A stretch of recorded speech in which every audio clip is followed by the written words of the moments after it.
Welcome to the Franchisee Help Desk. I'm Cartoon John. This is a disclaimer.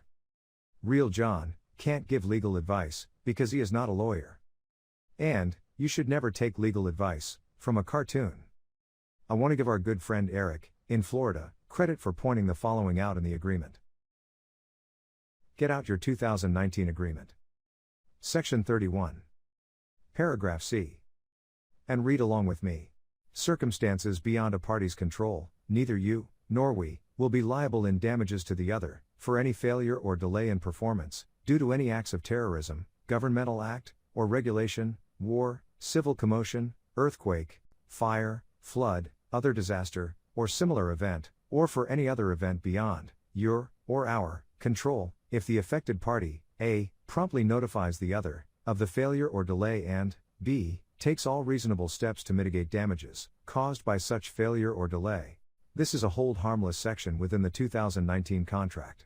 Should a crisis that is beyond either party's control occur, each party will be free of liability for any damages that may occur. The government essentially shut down the economy and disrupted the workforce, encouraging people not to work, creating a massive shortage of employees for all employers. The question becomes, is the employee shortage crisis over? Here is a very recent report from USA Today.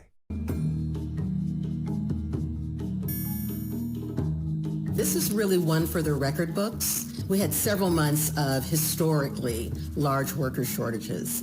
And people figured when the vaccine rolled out, people were back to work, kids were back in school, it was probably going to abate. And the gap is still there. And businesses and industries across the country are really concerned about it. There's a confluence of factors that are leading to the shortage. You had about 1 million people who retired early during the pandemic because they were going to get laid off or there were issues around the job. They would have left the workforce anyway in a couple of years, so that's not the biggest issue, but that's part of it. You have a lot of lower wage workers who left or lost jobs, and they're saying that when they go back to work this time, they want something better.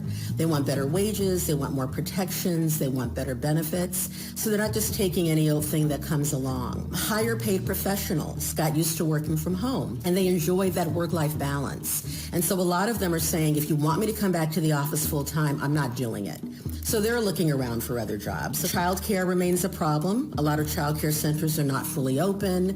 Aftercare programs are not really back in swing. And people are still worried about this virus. A lot of people are saying, I don't want to interact with the public. I don't want to get back out there. The impact of this is really across the board. About 49% of small businesses said in June that they couldn't find workers to fill their positions. We're seeing this in restaurants. You're seeing warehouses and trucking companies that are having a hard time.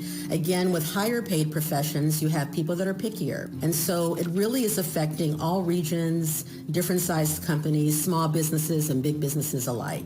A lot of economists talk about this and they really disagree, but most say no.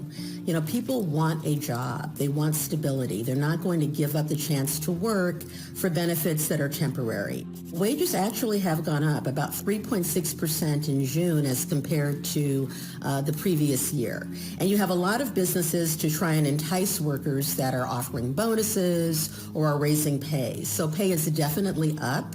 And that's something that's really an important incentive because for a lot of people, going back to work for minimal wages is just not going to cut it anymore. Clearly, the labor shortage crisis is not over. I believe the 2019 agreement protects franchisees from being in a breach position or in danger of any split change because of the limited hours. I would encourage franchisees to share this video with all franchisees and their lawyers. The presidents of the local FOAs should share it with your attorneys and send it on to the national coalition. But most of all, it should be shared with management. Franchisees working together can solve problems. I want to thank again Eric for directing me to this section of the agreement. I want to point out that nowhere in this video do I mention the brand name. It's important to protect the brand. Have a great day.